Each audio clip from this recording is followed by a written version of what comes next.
The hospital social worker told me my granddaughter Lily died from an overdose, and I had until noon to decide about the funeral home. I stood in the sterile hallway, my hand trembling on the cold wall. My son Mark rushed in, his face pale, but his eyes avoided mine. He said, "Mum, let me handle this. You shouldn't be here." I nodded slowly, but inside, I recorded every word. I needed to see Lily's things, to understand what really happened in her last days. It felt like my heart was breaking all over again, but I had to know. Mark kept pushing me toward the exit, his grip firm on my arm. As I turned to leave, I spotted Lily's friend Sarah waiting down the hall, her eyes red from crying. She mouthed, "I'm sorry," and slipped a small folded paper into my coat pocket when Mark wasn't looking. Back in my car, I unfolded it. A receipt from a pharmacy, dated yesterday, with Mark's name on it. My hands shook as I realized he might have been involved, and I knew I couldn't trust him anymore. I wanted to check Lily's apartment before Mark cleared it out. I drove there early, the key cold in my hand. The place was a mess, clothes scattered, but I focused on her bedside drawer. Inside, I found her journal, and my breath caught. Facing the emptiness she left, each page felt like a stab of grief. Mark called my phone, his voice sharp. "Mum, stay out of this. It's too much for you." He threatened to move her things today, pressure mounting. I ignored him, flipping through the journal. Suddenly, a photo fell out, showing Lily and Mark arguing outside a clinic last month. Then, tucked in the back, a loose page listed dates and amounts, with Dad's supply scribbled in the margin. My chest tightened. He wasn't just neglecting her, he was feeding her addiction. I slipped the journal into my bag, hearing footsteps in the hall. It wasn't Mark. It was a neighbor. But I froze, wondering who else knew. I needed legal advice, so I visited a lawyer downtown, my pension check feeling lighter in my purse. I aimed to protect Lily's memory and expose the truth, but it meant risking my relationship with Mark forever. In the waiting room, I overheard two women discussing how families hide addictions, and one said, "Sometimes the ones closest are the poison." Tension built as Mark texted, demanding I come home. The lawyer, Mrs. Gable, listened quietly, then asked if I had evidence. I showed her the journal, and she pointed out an entry about Dad's secret accounts. Then she suggested I check my own finances, since parents often co-sign things. Back home, I logged into my bank account, my fingers clumsy. To my surprise, there were recent withdrawals I didn't make, labeled family emergency. Mark had access, and I realized he might be using my money to cover his tracks. I changed my passwords, my resolve hardening as I saw how deep his betrayal went. I planned to confront Mark indirectly by talking to Lily's doctor, but I had to do it before he interfered. I sat in the clinic's stark office, the smell of disinfectant sharp. The doctor confirmed Lily's addiction history, and I asked if Mark ever accompanied her. I felt ashamed airing family dirt, but I pressed on. Things got tense when Mark called the clinic, trying to cancel my appointment, but the receptionist held firm. Then, the doctor recalled Mark insisting on specific medications that could be misused. Then, he mentioned a hidden file. Lily had once accused Mark of supplying pills to keep her quiet about his business debts. My hands turned icy. This wasn't just about drugs, but blackmail. I left with a copy of the note, my steps heavy. Outside, I saw Mark's car parked across the street, and he waved, smiling too brightly. I knew he was watching, and I had to move faster. I decided to secure my assets, starting with the house deed, aiming to remove Mark's name by week's end. At the county records office, the clerk frowned at my paperwork. I wanted to prevent him from selling anything behind my back, but it meant facing the loneliness of cutting ties. Mark showed up unannounced, his voice low and threatening. "Mum, stop this. You're making a scene." Tension mounted as he hinted I'd end up in a home if I kept digging. Then, the clerk found an odd clause. Mark had added himself as a beneficiary after Lily's death, citing emotional distress. I feigned confusion, playing the frail grandmother, but inside I seethed. As I left, I was startled to notice a familiar man, Mark's friend from the pharmacy, loitering outside. He nodded at Mark, and I understood they were in this together. I drove away, my mind racing with plans, knowing I had to act before they locked me out of my own life. Mark's friend trailed my car to my driveway, and I had until dusk to uncover what he knew. I hurried inside, bolting the door, my heart pounding like a drum. I needed to call Sarah, Lily's friend, before Mark silenced her too. It was clear that if Mark found out, he might cut me off from my own family, leaving me isolated in this empty house. My phone buzzed. Mark's name flashed, his voice tight as he demanded I return the journal immediately. I ignored him, dialing Sarah's number, my fingers shaky. She answered, her voice a whisper, and agreed to meet at the park in an hour. Then, as I gathered my coat, I noticed my living room curtain twitch. Someone was watching from outside. I peeked out and saw Mark's friend leaning against his car, smoking, his eyes fixed on my window. My breath caught. I was trapped, but I had to risk it. I slipped out the back door, through the neighbour's yard, the grass damp under my shoes. At the park, Sarah handed me a small USB drive, her hands trembling. "Lily recorded some talks with your son," she murmured. Just then, my phone rang again. Mark, texting that he was on his way to my house. I thanked Sarah and rushed off, the drive clutched in my palm. Back home, I saw Mark's car pulling up, and I ducked into the garage, wondering if he'd already searched my things. I aimed to listen to the recordings safely, so I hid in my basement workshop, where the old computer still worked. I plugged in the USB drive, the whirring fan masking my ragged breaths. Each playback felt like peeling back a layer of my son's deceit, and the image of the man I raised was crumbling.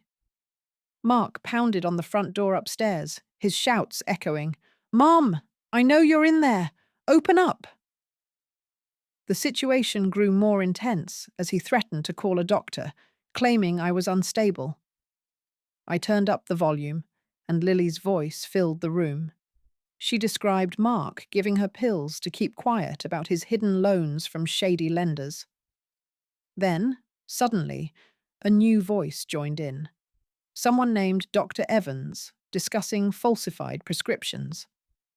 My hands turned cold. This was bigger than I thought. The recording ended with Lily sobbing, saying Mark promised her money if she stayed silent. Suddenly, the basement door creaked open. Mark had a key. I yanked the USB out, hiding it in my sewing kit as his footsteps descended.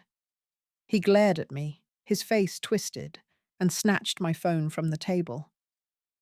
"You're coming with me to see a specialist," he growled, and I knew he was planning to have me declared incompetent. I needed to secure a legal advocate fast, so I visited the senior centre before it closed at 5. I sat with Mrs. Gable, the lawyer, in a quiet corner, the smell of coffee and old books around us. I wanted to get a restraining order and protect my assets, but it meant airing our family's shame in public. Mark stepped up his threats. He texted photos of nursing home brochures, hinting I'd end up there if I didn't drop this. Mrs. Gable reviewed the USB evidence, her eyes narrowing. Then she noticed something, a reference to a safe deposit box Lily used. Then suddenly, she recalled a client with a similar case where the box held proof of fraud. We rushed to the bank, but it was already past hours. As we stood outside, my phone rang. It was my other son, David, asking why Mark was telling everyone I was losing my mind. I felt a pang of betrayal. David had always trusted Mark. Mrs. Gable squeezed my arm, suggesting we come back at opening time.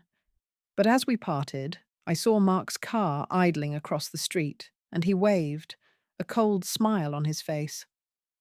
I knew he'd be waiting when the bank doors opened. I decided to reach out to David directly, hoping to sway him before Mark poisoned him completely.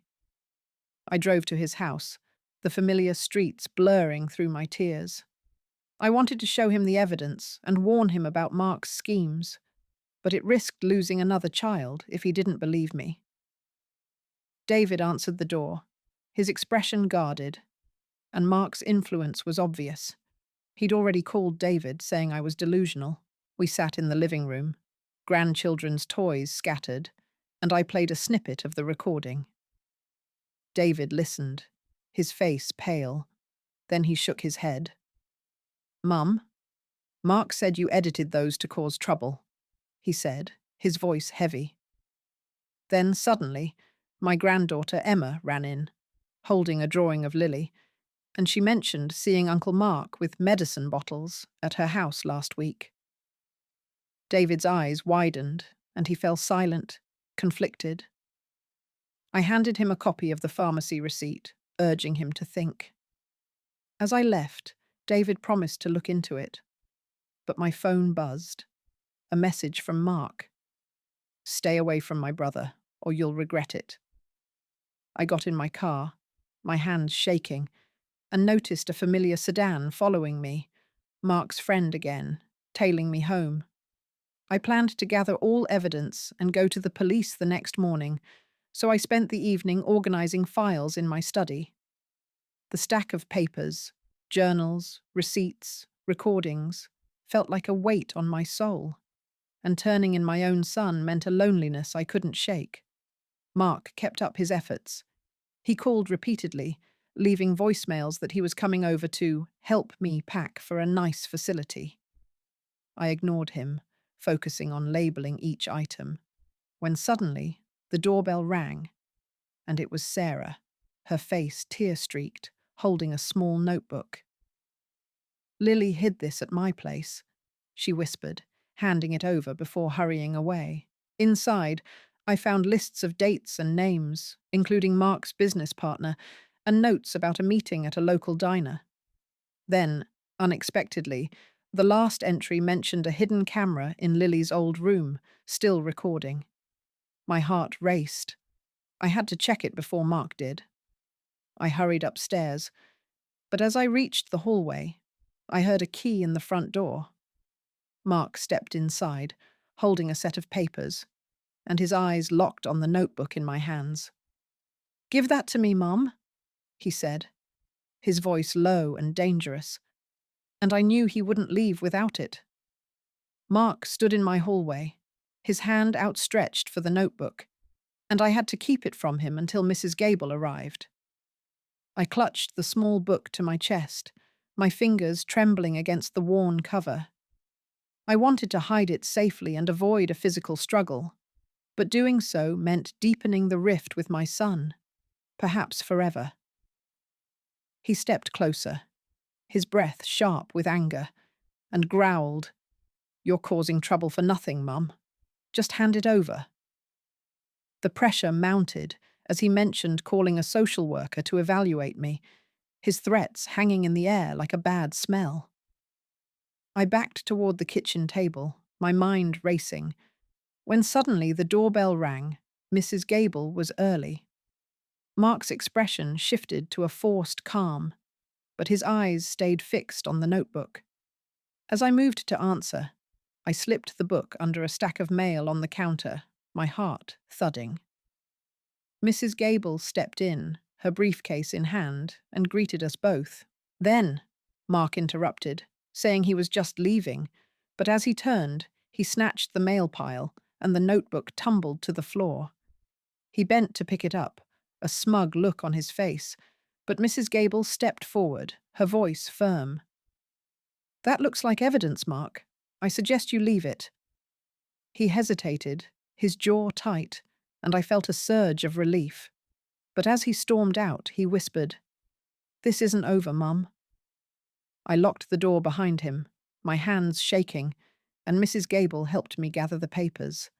Then she pointed to a faint scribble on the notebook's last page, an address for a storage unit I never knew Lily had. My breath caught. What else was hidden there? I needed to check Lily's storage unit before Mark found out, so I drove there first thing in the morning, the key from her old things cold in my palm. The unit was in a dusty facility on the edge of town, and I aimed to uncover any proof that could solidify my case against Mark. Facing those locked doors felt like stepping into Lily's silenced world, and each box I opened chipped away at my heart. Mark increased his pressure. He texted me photos of empty nursing home rooms, hinting I'd be moved soon if I didn't stop. Inside, the unit was crammed with Lily's art supplies and old furniture, the air thick with memories. I sifted through a bin of sketchbooks, my eyes stinging, when suddenly I found a locked metal box tucked under a blanket. I tried every key I had, but none worked, and frustration built as time ticked by. Then, I noticed a small envelope taped to the bottom of a drawer. Inside was a key and a note from Lily. "For Grandma, if anything happens." My hands shook as I opened the box. It held stacks of printed emails between Mark and a man named Dr. Evans, discussing prescription forgeries and payments. One email mentioned a meeting at a local cafe to settle the Lily problem. I packed the papers into my bag, my resolve hardening. But as I stepped out, I saw Mark's car pulling into the facility entrance. I ducked behind a stack of crates, my pulse racing, and watched him stride toward the unit. He had a key, and he let himself in, unaware I was still there. I crept away, clutching the evidence, wondering how he knew about this place. I planned to take the new evidence to Mrs. Gable immediately, aiming to file a restraining order by the end of the day.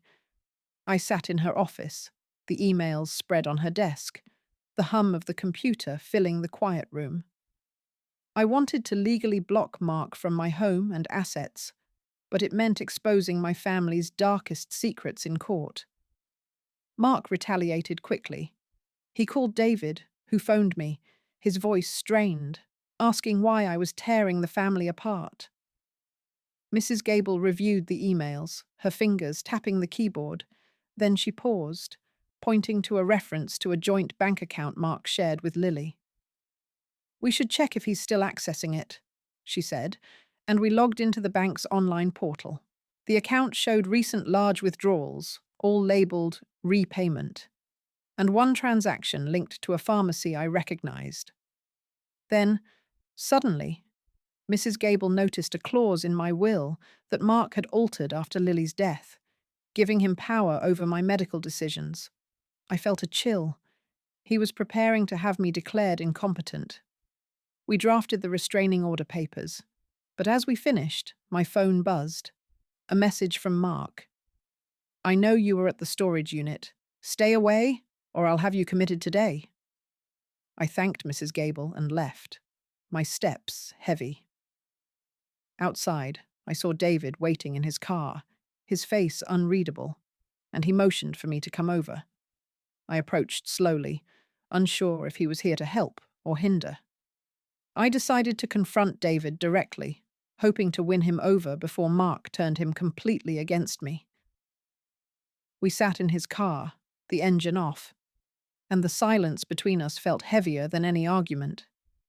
I wanted to show him the emails and make him see the truth, but it risked pushing him away if he sided with Mark. David listened, his hands gripping the steering wheel. Then he sighed. "Mum, Mark says you're obsessed, that you're making up stories because you miss Lily." The pressure built as Mark called David's phone repeatedly, the ringing cutting through our talk. I handed David the printed emails, and he skimmed them, his brow furrowing. Then, unexpectedly, he recalled a time when Mark borrowed money from him, claiming it was for Lily's treatment, but the dates matched the withdrawals from the joint account. David's eyes widened, and he fell silent, conflicted. "I need to think about this," he muttered, but as he spoke, Mark pulled up beside us, his window down. "David, don't believe her lies," Mark shouted, his face red. David looked between us, then handed back the papers and started his car. "I'll call you later, Mum," he said, driving off. Mark glared at me, then sped away, and I stood alone on the curb. Back home, I found a notice taped to my door from a social services agency scheduling a wellness check for tomorrow. My hands trembled. Mark was moving faster than I expected. I aimed to preempt the wellness check by gathering allies, so I visited my neighbour, Mrs. Peabody, who had seen Mark's comings and goings. Her living room smelled of cinnamon and old fabric, and I sat on her floral sofa, explaining my situation. I needed her to vouch for my sanity and report any suspicious behaviour, but involving others meant dragging them into my family's mess. Mark's threats loomed. He'd left another voicemail warning me to cancel the restraining order or face consequences. Mrs. Peabody listened, her knitting needles clicking. Then she nodded. "I've seen that friend of his lurking around your house late at night," she said, and offered to write a statement. Then, suddenly, she remembered seeing Mark and Lily arguing in my driveway months ago, and Lily shouting about being silenced. I took notes, my heart aching, but as I stood to leave, my phone rang. It was Sarah, Lily's friend. Her voice panicked. "Mark came to my apartment, demanding the USB back. I think he knows I helped you." I reassured her and hung up, my mind racing. Mrs. Peabody handed me her written account, and I tucked it into my bag. Walking home, I noticed a car following me slowly. It was Mark's friend again, his eyes fixed on me in the rearview mirror. I quickened my pace, but as I reached my porch, I saw the social worker's card had been replaced with a handwritten note. "Be ready for us at 9 a.m. Don't make this harder." I unlocked my door, my hands shaky, and bolted it behind me. Then I spotted the hidden camera Lily had mentioned, a small device tucked in a bookshelf, its red light blinking. I rushed to check it, wondering what it had recorded. I rushed to the bookshelf and carefully removed the hidden camera, its small light blinking like a warning. I had to view the recordings before the social worker arrived at 9, so I connected it to my old laptop in the study, my hands shaking.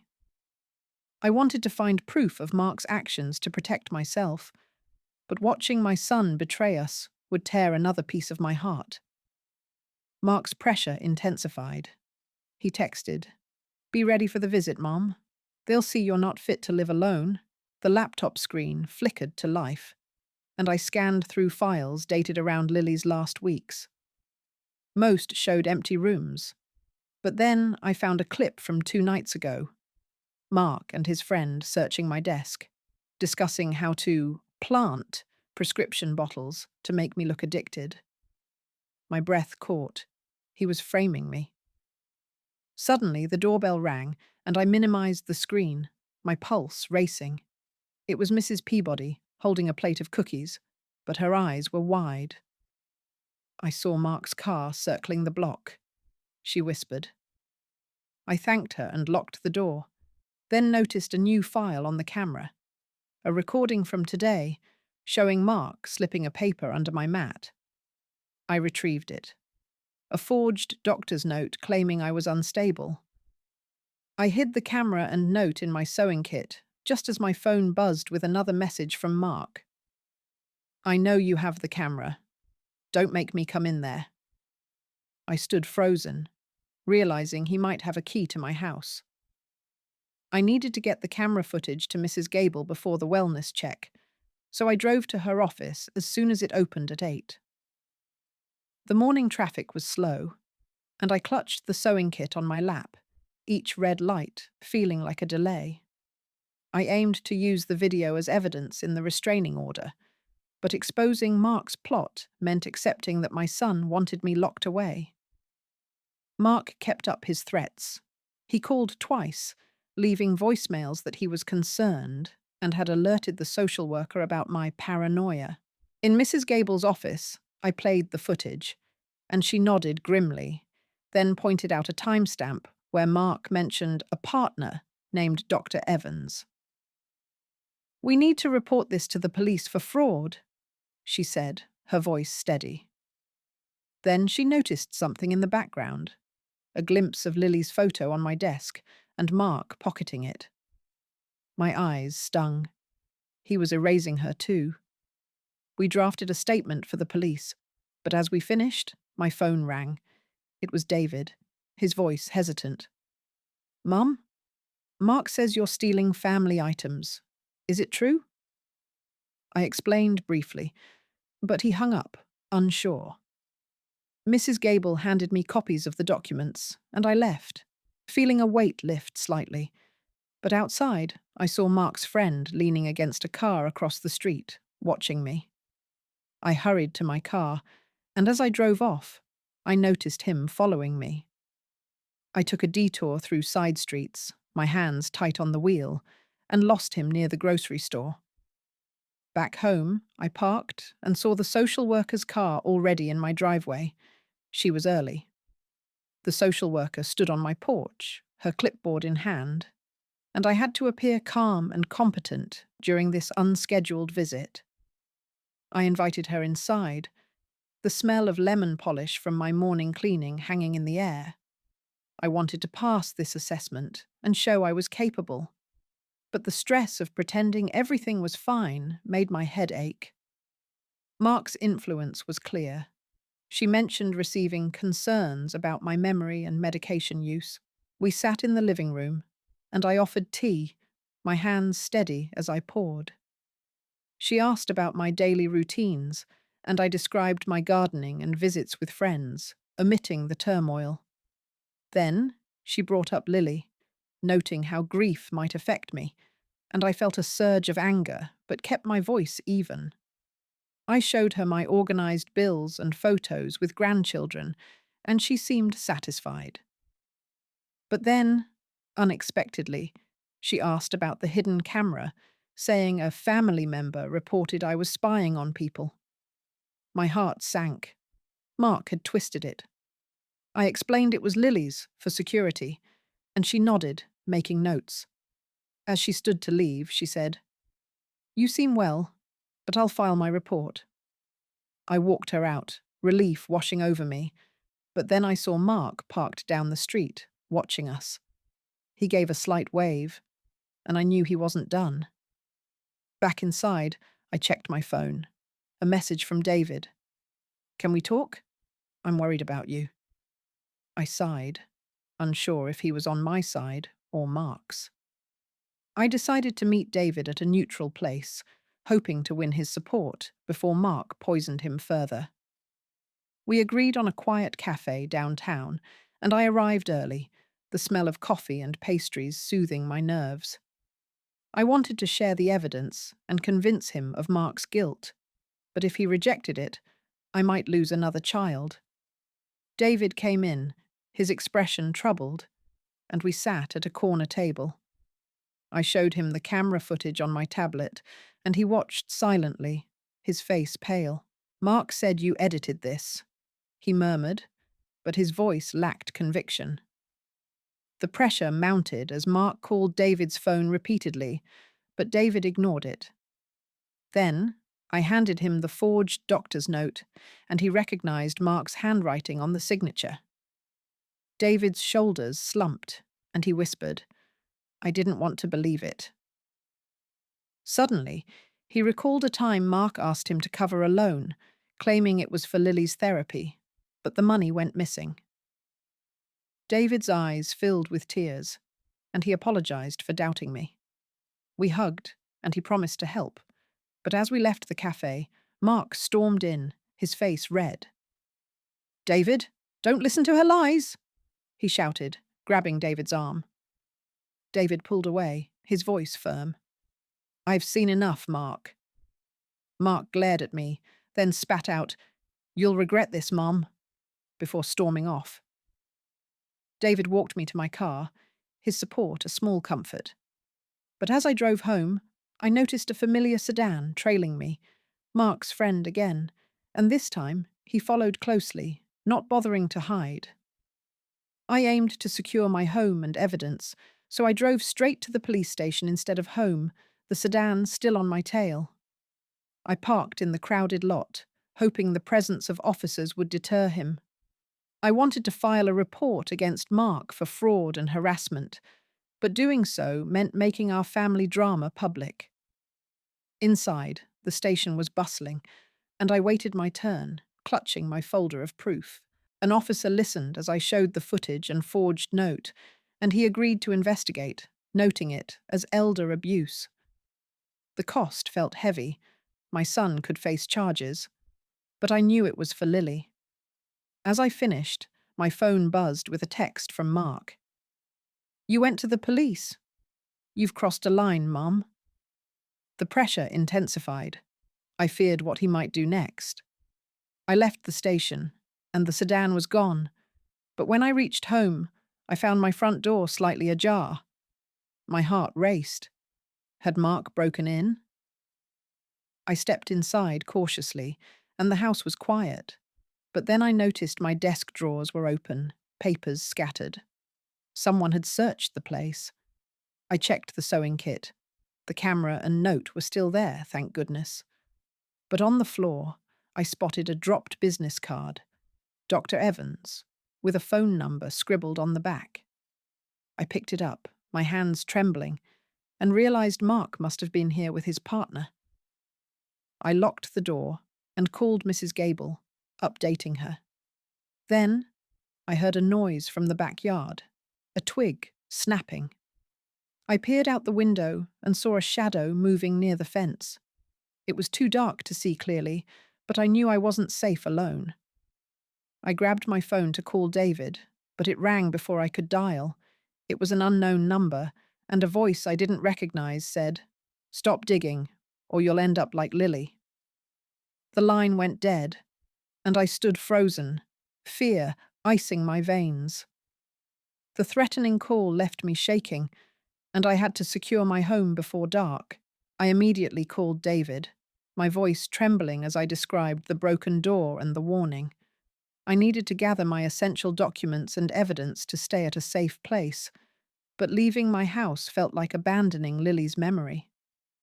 Mark was relentless. He texted, "You shouldn't be alone, Mum. I'm sending help," which I knew was a lie. As I packed a bag, I heard a car pull up.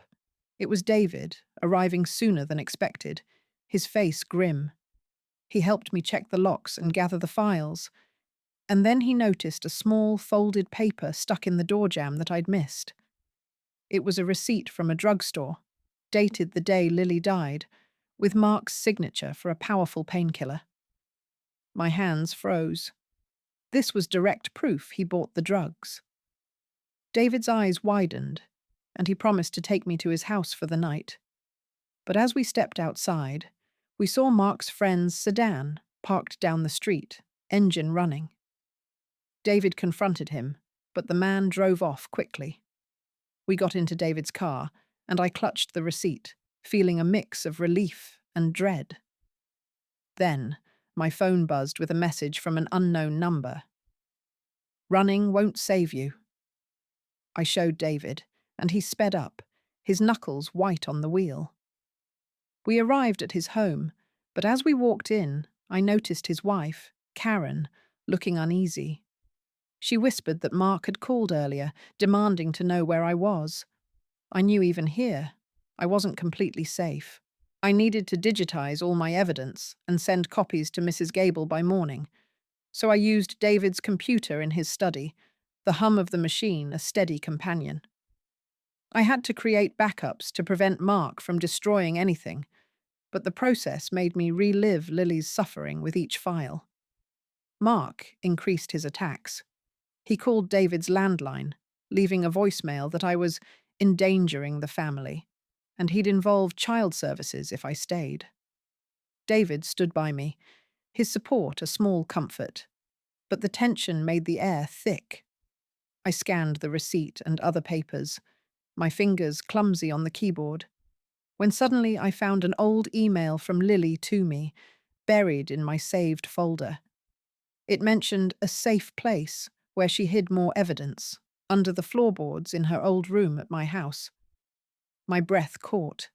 I had to go back there. David insisted on coming, but then Karen entered, her voice sharp. "Mark is my brother too, and this is tearing us apart," she said, urging us to drop it. David argued with her, and I felt guilty for causing strife. We decided to leave for my house at first light, but as I shut down the computer, I noticed a new email from Mrs. Gable.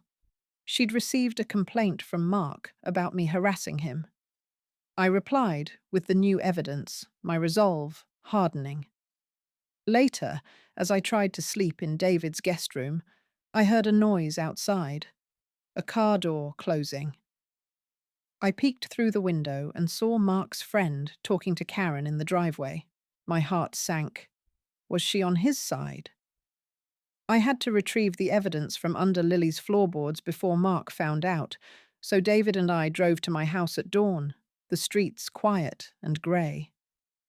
I needed to get in and out quickly, but returning to the place where Lily died felt like walking into a tomb. Mark's threats continued. He sent a text to David. "Bring Mom home now, or I'll report your car stolen."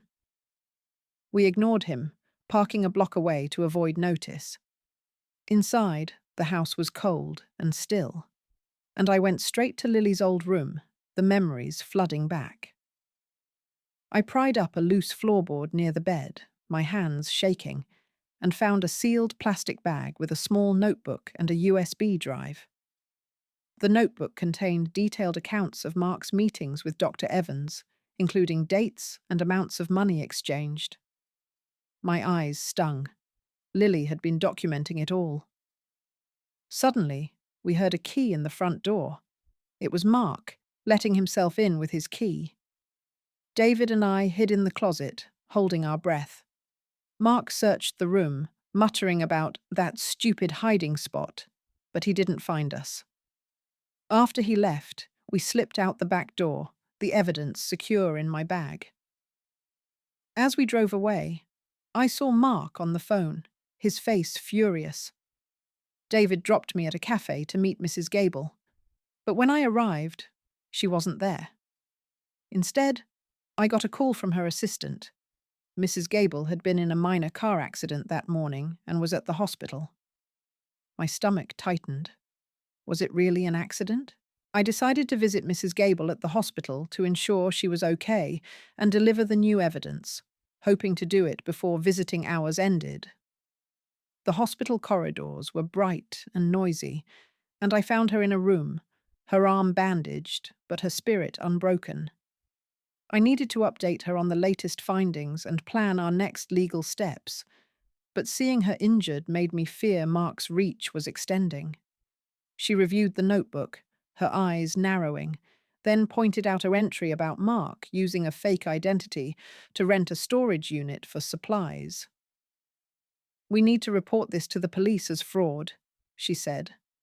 But then a nurse came in, saying Mrs. Gable needed rest. As I left, I felt a hand on my shoulder. It was David, who had followed me, his face worried. "Mum, Karen told me Mark knows about the floorboard evidence. He's on his way here," he whispered. We hurried to the parking lot, but Mark intercepted us near the entrance, his expression cold. "Give me the bag, Mom," he demanded, stepping closer. David stood between us, his voice firm. "It's over, Mark." But then, Mark pulled out his phone and showed a video of me taking pills from my medicine cabinet, edited to look suspicious. "I'll send this to the police if you don't stop," he said. I realized he had cameras in my house too. My heart raced as he walked away, leaving us stunned. David drove me to a motel for safety, but as I checked in, I noticed a familiar car in the lot. Mark's friend was watching again. I locked the motel room door, my mind racing. Then, I remembered the USB drive from Lily's hiding spot. I plugged it into my laptop and found audio recordings of Mark arguing with Dr. Evans about silencing Lily for good. My blood ran cold. This was more than supply. It was conspiracy. I was determined to take the audio recordings directly to the police station today before Mark could act on his threats. I sat in the motel room, the sun rising outside, and organized the files on a new USB for the detectives. I had to end this nightmare and clear my name, but handing over my son felt like betraying the family I raised. Mark intensified his pressure. He called the motel front desk, pretending to be my son, concerned about my mental state. And they almost gave him my room number. I packed my things, ready to leave, when David arrived with coffee and a determined look. "I'm with you, Mum," he said, and we drove to the police station together. Inside, I met with Detective Miller, who had taken my earlier report, and I played the audio for him. He listened carefully, then confirmed they would investigate Mark and Dr. Evans for possible criminal charges. Relief washed over me, but the price was heavy. My son could go to jail. As we finished, my phone buzzed with a text from Mark. "You've destroyed our family. Enjoy your victory." The words cut deep, but I knew I had to see this through. David and I left the station, and he offered to let me stay with him longer, but I declined, needing my own space. I returned to my house. The locks changed thanks to David, and began cleaning up the mess from the break-in. In Lily's room, I found one more thing, a small framed photo of her and me, with a note on the back. "Grandma, always trust your heart." I held it close, tears finally falling. But as I looked out the window, I saw Mark's car slow down as it passed the house. He didn't stop, but his eyes met mine, filled with a hatred I never thought possible. I knew the legal battle was just beginning, and the emotional war would linger long after. The detective called to say Mark was arrested, but I had until evening to decide if I'd press full charges. I stood in my kitchen, the phone cold against my ear, and knew I had to meet Mrs. Gable to review the options. I wanted to ensure Mark faced justice for Lily, but doing so meant officially branding my son a criminal, a pain that hollowed me out. Mark's pressure didn't stop. From jail, he sent a message through his lawyer, warning that if I proceeded, he'd reveal family secrets to ruin David's reputation.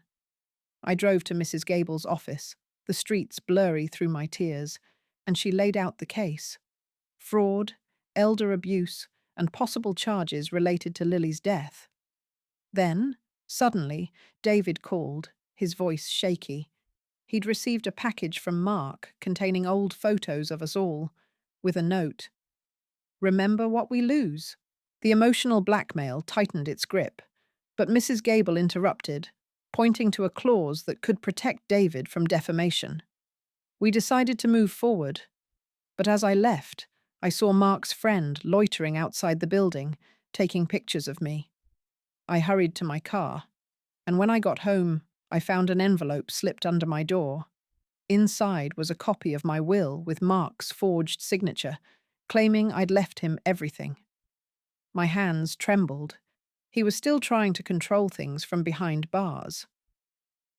I called Detective Miller to report it, but as I hung up, my doorbell rang. It was a process server with papers from Mark, suing me for emotional distress. I took the documents, my heart sinking, and wondered how much deeper this would go. I needed to counter Mark's lawsuit quickly, So I spent the morning with Mrs. Gable drafting a response, due by the end of the week. We sat in her quiet office, the stack of legal papers between us, and I aimed to dismiss his claims and protect my assets. Each word felt like a betrayal of the mother-son bond, and it meant losing the last shred of hope for reconciliation.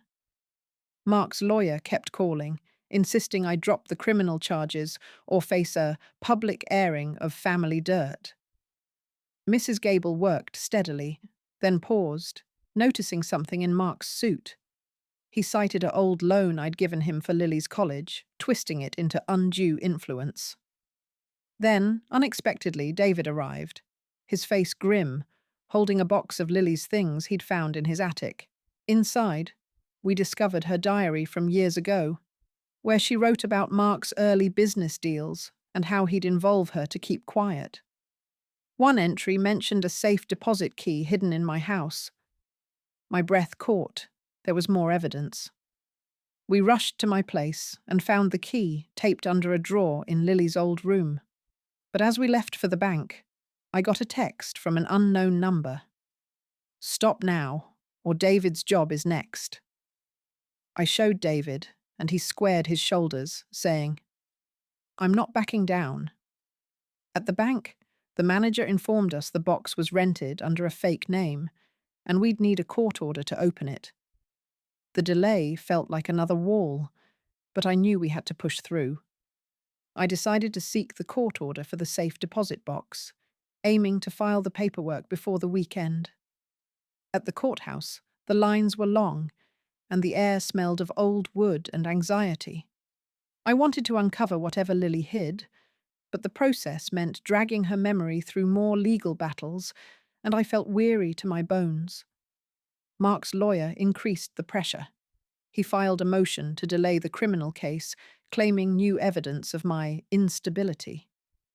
Mrs. Gable helped me navigate the forms, and then she recalled a similar case where the box held signed confessions. Suddenly, David phoned, his voice urgent. He'd been contacted by Dr. Evans, who wanted to meet secretly, fearing Mark would implicate him. I agreed to see him at a public park, my hands clammy with nerves. Dr. Evans showed up, looking ragged, and handed me a file of emails between him and Mark, detailing how Mark pressured him to prescribe extra pills for Lily. He said it was to keep her calm about his debts, Dr. Evans whispered, then fled. I tucked the file into my bag, but as I turned, I saw Mark's friend watching from a distance, phone to his ear. I hurried back to Mrs. Gable, and we added this to the evidence. That evening, the court approved the order, but as I celebrated with David, my phone rang. It was the nursing home where my sister lives, saying Mark had called them, questioning my fitness as her guardian. I felt a chill. He was targeting every part of my life. I had to open the safe deposit box immediately, so David and I went to the bank first thing in the morning, the court order in hand.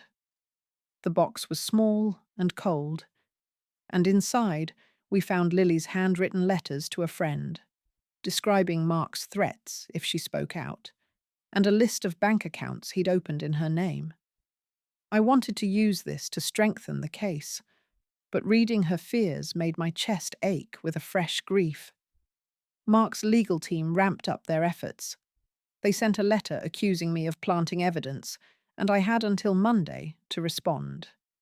As we sorted through the papers, David noticed a sticky note with a password for an online account, Lily's cloud storage. We accessed it from my laptop and found voice memos of Mark admitting he gave her drugs to shut her up about his failed investments. The truth was stark and painful, but it was the proof we needed. Then, Mrs. Gable called with news. The DA was considering stronger charges against Mark based on our evidence. Relief mixed with sorrow, and David held my hand, his support an anchor. But as we packed up, I got a call from Karen. She'd found emails from Mark to her, trying to turn her against David. She apologized for doubting me, and I felt a small healing. That night, I sat alone in my living room, the house silent, and allowed myself to cry for all we'd lost. Then, I noticed a light on my phone, a message from Detective Miller. "We're moving forward. Be ready for the hearing next week." I took a deep breath, knowing the end was near. The hearing ended with Mark accepting a plea deal for fraud and elder abuse, and he was sentenced to time in a minimum security facility. I stood outside the courtroom, the late afternoon sun warm on my face, and felt no victory, just a quiet emptiness. I had spent months fighting, and now it was over, but I had lost my son, and that would never heal. David drove me home, and we stopped by Lily's grave, where I placed fresh flowers and her favourite photo. Back at my house, I began sorting through old albums, smiling at pictures of better times, and decided to start a small garden in Lily's memory. Mrs. Peabody brought over soup, and we sat on the porch, talking about grandchildren and simple joys. I reconnected with Karen and the kids, and we planned a family dinner without mention of Mark. The legal papers were filed away, and I focused on my routines, reading, volunteering at the library, and watching my grandchildren grow. Sometimes, at night, I'd look at Lily's picture and whisper that I'd kept my promise. The pain softened into a dull ache, and I found peace in the stillness, knowing I had protected her truth and reclaimed my life. The future felt uncertain, but for the first time in a long while, it was mine to shape, one quiet day at a time.